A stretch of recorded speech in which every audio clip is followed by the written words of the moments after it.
like you mentioned, Ravens. This is, okay, Jesse Minter, who I thought was really one of the lead candidates. I think a lot of people did. At first, we had a little week where we were like, maybe he doesn't want to have the Harbaugh thing hanging over him in Baltimore. It's like, boop, boop, boop, back to Baltimore. And everyone's like, yeah, that makes sense. Like, yeah, it does, doesn't it? The coordinator hires is what's really kind of getting me going. Got Doyle from the Bears hired as offensive coordinator, and then Anthony Weaver, defensive coordinator now. I really like that kind of back. There's a system that they can run, they can trust. Weaver did good stuff. Like, there's a lot of stuff that I mean, he was getting head coaching interviews as well, and I thought justifiably. I really just like that there's not going to be too much difference, but as far as maybe defensively, which I thought was really an improving unit last year. Both years, they made adjustments after bye weeks, and they totally revamped their defense. So it's something that's like, I don't want to totally change that. They have key cogs, how they're made up. They want to be a two-eye defense. You want to weaponize Kyle Hamilton, weaponize Starks, weaponize those guys, as well as you need more injection up front. Then offensively, Doyle gives me some optimism about like how he's going to use Lamar. Caleb is not, like, Caleb can run, but he's not totally used as a design run guy.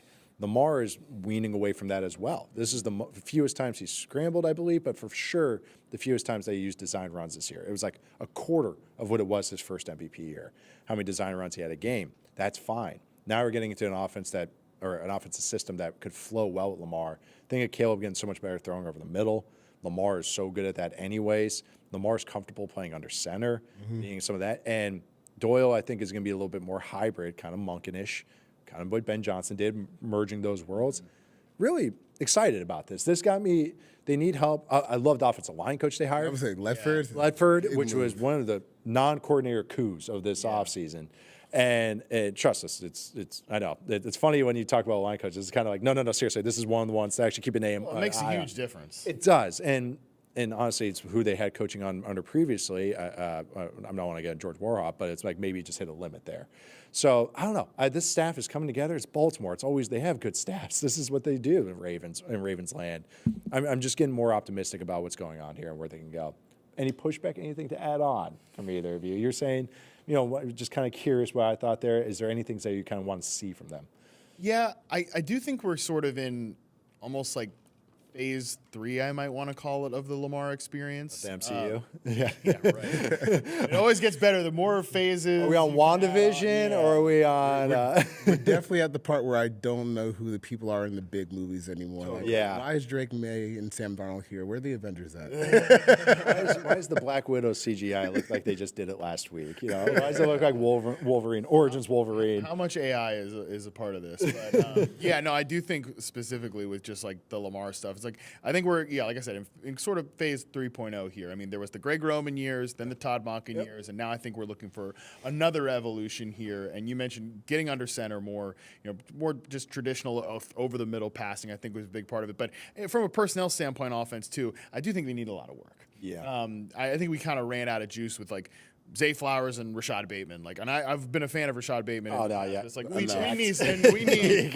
need more, but at the same time, like they retained Mark Andrews on a 3-year contract, and like he had 3 catches for like multiple games. It's very bizarre. So I just hope from a front office standpoint, it's a good front office. They often make smart moves, but I think they need to take a little bit more of a serious look at like who are our guys on offense, and is Zay really a 1 or is he more of a really good 2? And like, can we get somebody that's a little bit more coverage dictating on the outside too? I think there's just like that needs to happen here for this phase 3.0 or whatever we want to call it to be better on offense. Yeah, I'm optimistic for them from the standpoint that I think the late season Lamar run when he came back, it was discouraging because like he was so hobbled, but it was encouraging from the standpoint, like even when he couldn't move, there were still games when he was a very positive contributor for their offense. Like the Steelers game, he had high paper drop back. The Patriots game, he was productive in that game too. And even like you're still watching, like, oh man, like he's not moving the same as he used to. But maybe to me, it makes you think, okay, maybe this will age better than people are giving it credit for because he can just drop back and throw as well as anybody in the league. So I'm interested to see like what what changes they make to the offense. I'm really interested to see like how cohesive the offensive line play is because if the Falcons weren't getting Bill Callahan, I would have been screaming a lot more about Dwayne Ledford being let out the door. And I think anytime like you're looking at Ledford, when the O-line coach stays through multiple coaching staffs, you're probably looking at someone who's got the juice. So I'm really looking forward to what they have, but you got to nail on some picks because I'm also with Matt. Like the personnel could definitely use some juice too. Like I think there's a room where I would say this. I think the Ravens are the best team in the AFC North, but I don't know if like they really scare me as Super Bowl contenders next year unless we see what happens because this year is wide open too. Yeah, it's the fronts that's been always kind of the worry. Remember 2 years ago when we were previewing the Ravens, we're like, we don't know how this O-line was, and it was like, okay, we were off 1 year. Yeah, and then it was like, okay, that's what we were talking about. Derrick Henry for sure got slower, for sure. He's still explosive, but I thought his down-to-down efficiency dropped. That might have been a whole offensive ecosystem thing, but they need an injection. Also, stop mocking small receivers to the Ravens. Like enough already. Enough. They like Lamar needs a big body. Yes. Oh, yeah. Did you hear his Denzel Boston receiver comparison? What? I said there are times he reminds me of Mike Evans. He said it's the closest thing to Mike Evans that we've ever seen, period, in the history of time. That was the exact words I used. No, not exactly. But that's the type of receiver I think that they need, though, is a guy with size that can actually play outside. This is a Denzel Boston pod. They should try getting the big receiver before they turn 35. Like that's kind of that would be a nice thing change for the Ravens. They always get it's like DeAndre Hopkins at the end of the road. Everybody at the end of the road. Yeah, by the way, I saw Hopkins did like an interview. I think it's like me and Josh Allen could make some noise. I'm like, buddy, stop making up for lost time. Oh my God, you did the Chiefs team. I know. It's like enough. DeAndre needs to get that graphic. He needs to be the guy that DeAndre needs to be the guy that shows up in December. You know, hey, I've been chilling. I feel good now. Anyone need a playoff push? Yeah, exactly. I got a dozen reps in me. Let's do it. The one thing that does kind of worry me about Baltimore.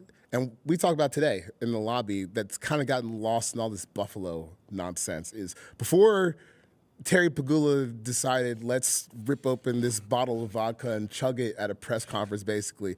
Baltimore seemed like the biggest pressure cooker in the NFL. I was looking like, that looks like Tuscaloosa to me. Tied together now. Yeah. But for whatever reason, they are. Yeah. One thing that's been sticking, that's been like burned in my brain since Harbaugh was fired was Todd Monken saying, I didn't do a good job coaching Lamar Jackson. Like, brother, you got him a 41 touchdown, 4 interception, 800 rushing yard season. Like basically 5,000 total yards and less than like 10 turnovers.